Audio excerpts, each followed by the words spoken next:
श्री शिवाय नमस्तुभ्यं, श्री शिवाय नमस्तुभ्यं, श्री शिवाय नमस्तुभ्यं। राम राम राम राम श्री राम श्री राम श्री राम। अब आगे की कथा इस प्रकार। माँ सती शिव जी के पास पहुँची।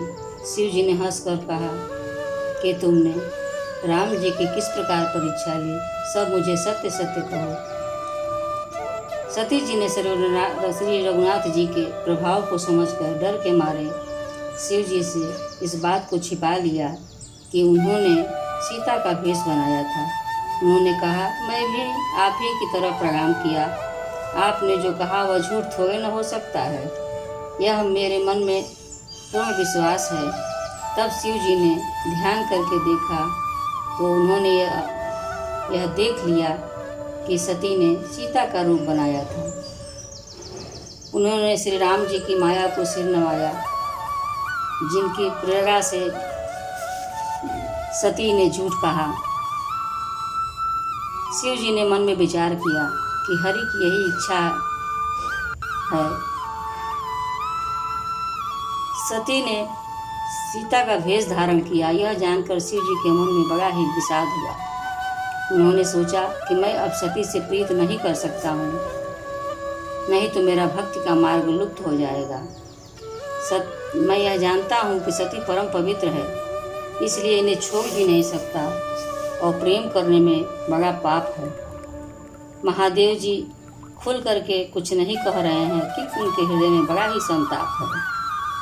तब शिव जी प्रभु श्री रामचंद्र जी के चरण कमलों में सिर नवाकर श्री राम जी का स्मरण करके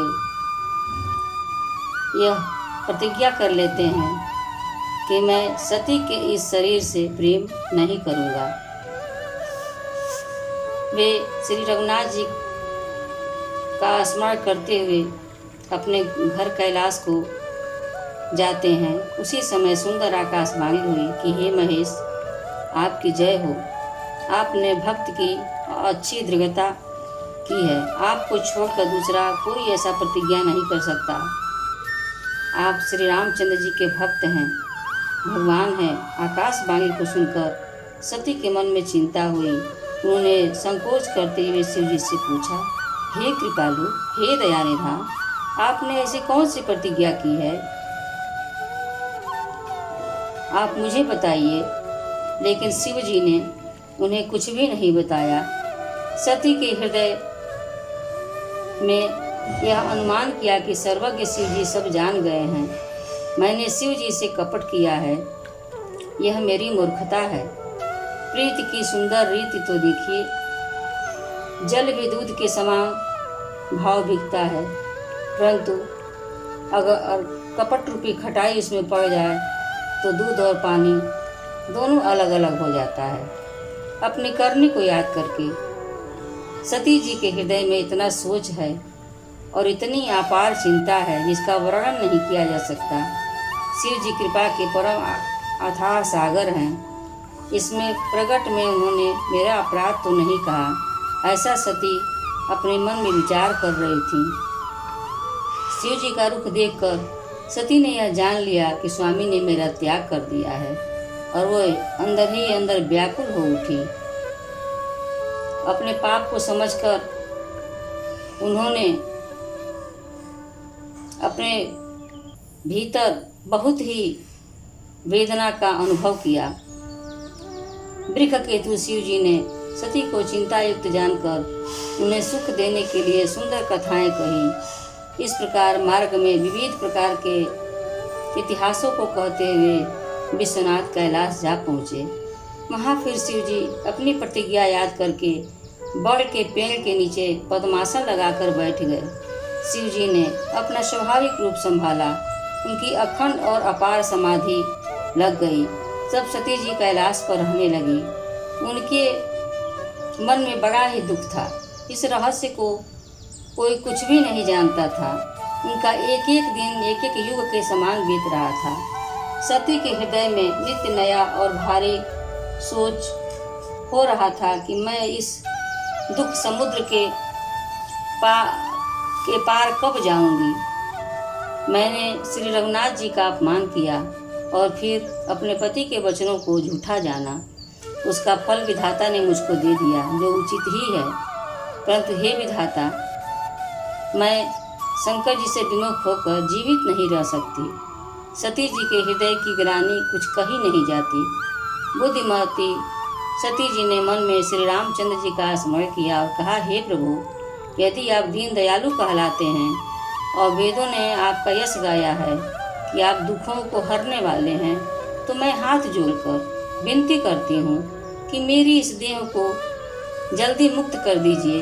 यदि मेरा शिव जी के चरणों में प्रेम है और मेरा यह व्रत मन वचन और कर्म से सत्य है, तो हे सर्वदर्शी प्रभु, सुनिए और शीघ्र वह उपाय कीजिए जिससे मेरा मरण हो जाए, यह असहाय विपत्ति दूर हो जाए। दक्ष सुता सती जी इस प्रकार बहुत दुखित थी। उनको इतना दारुण दुख था कि जिसका वर्णन नहीं किया जा सकता। 87,000 वर्ष बीत जाने के बाद अविनाशी शिव जी ने अपनी समाधि को तोड़ा। शिव जी राम नाम का स्मरण करने लगे।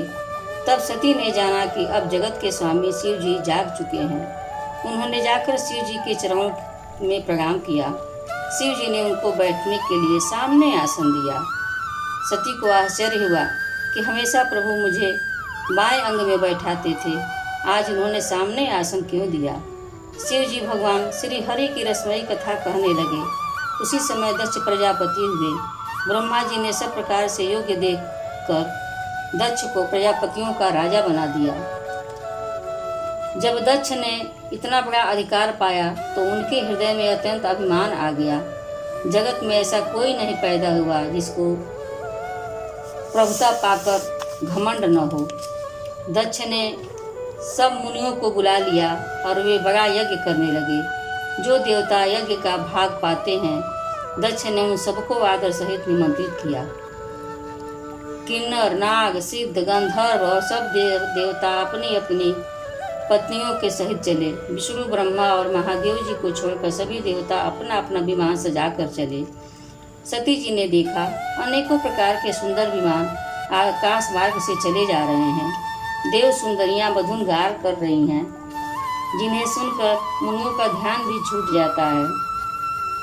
सती जी ने पूछा, तब शिव जी ने सब बातें बताई। पिता के यज्ञ की बात सुनकर सती कुछ प्रसन्न हुई और सोचने लगी कि यदि महादेव जी मुझे आज्ञा दे तो इसी बहाने कुछ दिन पिता के घर में जाकर रहूं, क्योंकि उनके हृदय में पति द्वारा त्याग जाने का बड़ा भारी दुख था। पर अपना अपराध समझकर वे कुछ नहीं कहती। आखिर सती जी भय और संकोच और प्रेम रस में सनी हुई मनोहर वाणी से बोली, हे प्रभु, मेरे पिता के घर बड़ा भारी उत्सव है। यदि आपकी आज्ञा हो तो हे कृपा निधान, मैं आदर सहित उसे देखने जाऊं। शिव जी ने कहा, तुमने बात तो अच्छी कही, यह मेरे मन को भी पसंद आई, किंतु हे सती, तुम्हारे पिता दक्ष ने मुझे न्योता नहीं भेजा है, इसलिए यह अनुचित है। एक बार ब्रह्मा की सभा में हमसे वे अप्रसन्न हो गए थे, उसी से वे अब भी हमारा अपमान कर रहे हैं। हे भवानी, जो तुम बिना बुलाए जाओगी तो सिर स्नेह नहीं रहेगा और न मान मर्यादा ही होगी। यद्यपि इसमें संदेह नहीं कि मित्र, स्वामी, पिता और गुरु के घर बिना बुलाए भी जाना चाहिए, तो भी जहाँ कोई विरोध मानता हो उसके घर जाने से कल्याण नहीं होता। शिव जी ने बहुत प्रकार से समझाया, पर होनहार वश सती के हृदय में बोध नहीं हुआ। फिर शिव जी ने कहा, यदि बिना बुलाए जाओगे तो हमारी समझ से यह बात अच्छी नहीं होगी। शिव जी ने बहुत प्रकार से कहकर देख लिया, किंतु जब सती किसी प्रकार भी नहीं रुकी, तब त्रिपुरारी महादेव जी ने अपने मुख्य गणों को साथ देकर उनको विदा कर दिया। सती जब पिता दक्ष के घर पहुंची, तब दक्ष के डर के मारे किसी ने उनकी स्वागत नहीं किया। केवल एक माता भले आदर से मिले, बहनें मुस्कुराती हुई मिली। दक्ष ने तो उनको कुछ कुशल क्षेम तक नहीं पूछा। सती को देखकर उल्टे उनके सारे अंग जल उठे। तब सती ने जाकर यज्ञ देखा तो वहाँ कहीं भी शिव जी का भाग नहीं दिखाई दिया। तब शिव जी ने जो कहा था वह उनकी समझ में आया। स्वामी का अपमान समझकर सती का हृदय जल उठा। दुख उनके हृदय में उतना नहीं व्यापा था जितना महान दुख इस समय हुआ। यद्यप जगत में अनेक प्रकार के दारुण दुख हैं, तदप जाति अपमान सबसे बढ़कर कठिन है। यह समझकर सती को बड़ा क्रोध आया। माता ने उन्हें बहुत प्रकार से समझाया बुझाया, परंतु उनसे शिव जी का अपमान सहा नहीं गया। इससे उनके हृदय में कुछ भी प्रबोध नहीं हुआ। तब वे सारी सभा को हठपूर्वक डांट कर क्रोध भरे वचन बोली, हे सभासदों और सब मुनीश्वरों सुनो, जिन लोगों ने यहाँ शिव जी की निंदा की है या सुनी है, उन सबको उसका फल तुरंत ही मिलेगा और मेरे पिता दक्ष भी भली भांति पछताएंगे। जहाँ संत शिव जी और लक्ष्मीपति विष्णु भगवान की निंदा